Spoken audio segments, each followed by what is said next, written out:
Hello everybody and welcome to Vitebsk, the city in which I now live. A city founded in 974, so it's more than 1,000 years old. But if you want to see 1,000-year-old buildings, you're not going to see them here. This is almost the geographic centre of Europe, and this place has seen more war and more carnage than most of the world. Anyway, let's have a quick look around some of the highlights here in the city centre. The Soviet times might have finished, but there are reminders everywhere of the past. See the sickle and hammer of the Soviet Union still here on the old bridge supports.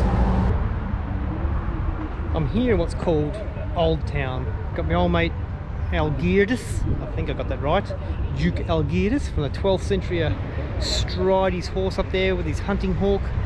We have the beautiful church in the background, and this area is probably the most reminiscent or the most consistent with what you would expect Europe to look like. Let's have a quick look around. I think like every city in the world, this place is not immune. The old rats with wings.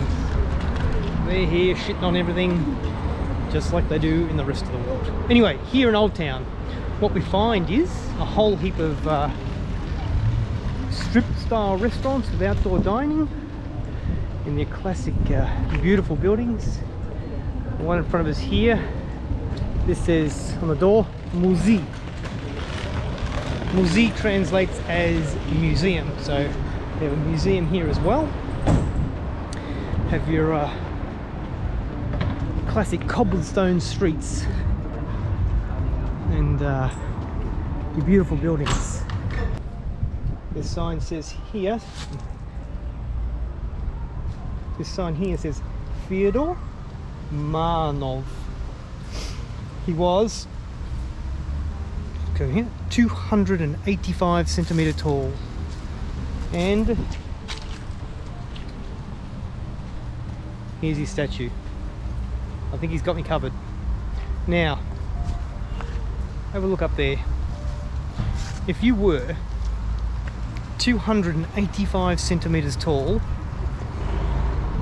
would you wear a really tall top hat? I think he must have said, screw this, I want 3 meters. Give me the tallest hat you've got.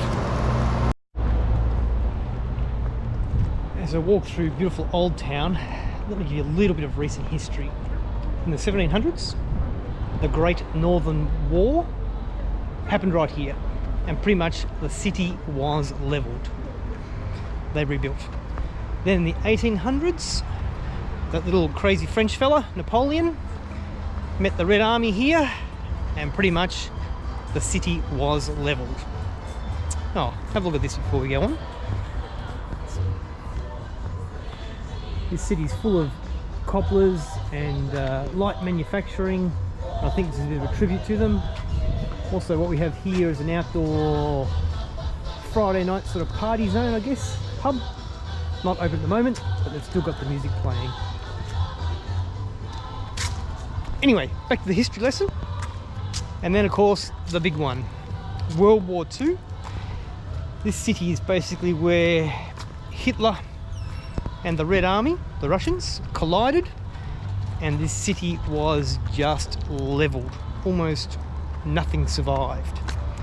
At that point in time, well, 1941, 52% of the population here was Jewish. Unfortunately, they made the classic mistake of World War II, and they stayed. And one of the greatest massacres of Jewish people took place here in Vitebsk. It was 3 years later, 1944, before the Russians were able to remove the Germans and liberate the city.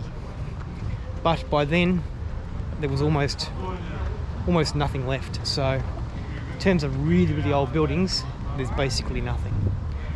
Now, what's coming into view should be in the picture in a moment. It's probably the most spectacular church here. and in a moment we'll go up and have a look up there.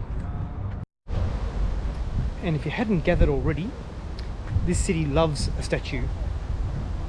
This is a statue to Pushkin, one of the greatest Soviet writers of all time, poet and laureate. Yeah, so certainly if you like a statue, this is the place to come, that's for sure. We saw it a little bit earlier, but up on the hill there is the Upensky Cathedral, probably the biggest and most spectacular church in town. Not a real religious guy myself, but it's certainly worth a look if you're in town. I guess it must be a European thing. Certainly here on the bridge, everybody puts their glove locks. There must be thousands of the things. Some look pretty dated and rusty. Maybe their love is still true, who knows? But there you go. I'm climbing up the staircase here, and this staircase is all marble. But it's not just here. All the parks, all the walkways, all the garden bed edges, they're all lined with this beautiful marble. No expense has been spared. It certainly makes for a beautiful city. We're up the top of the hill now, out the front of the Upensky Cathedral. I'm not sure what the protocols are in terms of filming inside. And I don't have Marina with me today, so we might just go in there another day. I'll just have to wait. But certainly from up here, areas we can get a fairly good view of the city. Here's the large river. Another little church down there. More gardens, of course. Won't be flowering for much longer. The weather's really starting to turn now. It's only about 9 degrees today, and I don't think it's tipped to get into double figures for the next week. If you look out here, quite a reasonable view there of Old Town. Have a look at this crazy bench seat. You can flip the pieces around to create 3 different pictures. Not sure it's that comfortable, but something a bit creative, something a bit different. There you go.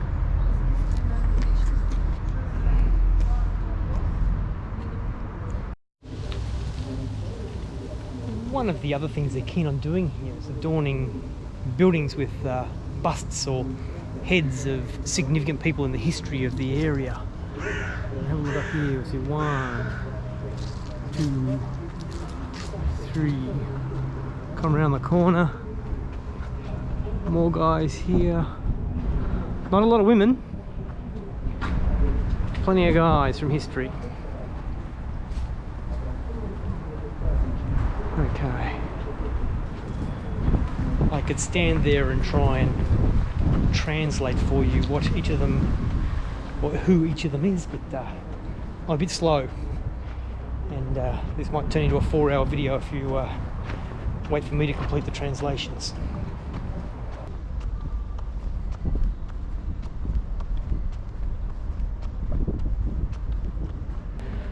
What you find a lot of also in Old Town is a lot of these 2-3 story buildings have been converted into like B&Bs or small hotels, like this one up here. This actually says Smart Boutique Hotel, so boutique hotel and restaurant.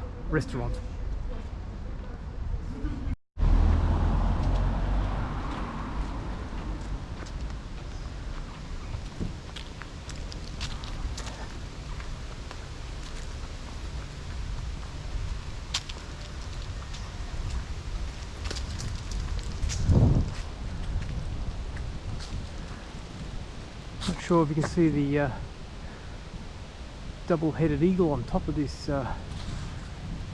monolith or not. Yet another memorial to lives lost. behind me here is the Philharmonia, which is the Philharmonic Hall.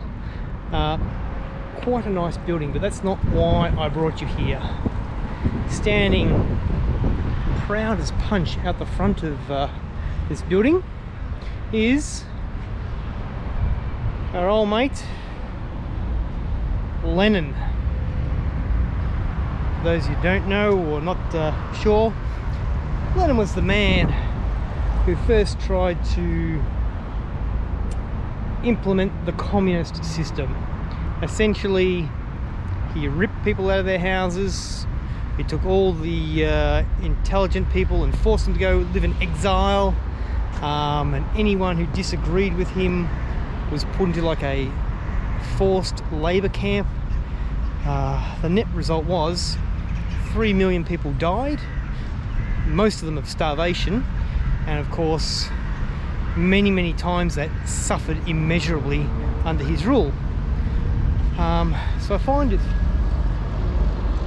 I don't know, I'm not sure how I feel about the fact that his statue stands here proud out the front of the Philharmonica Hall in a place of prominence.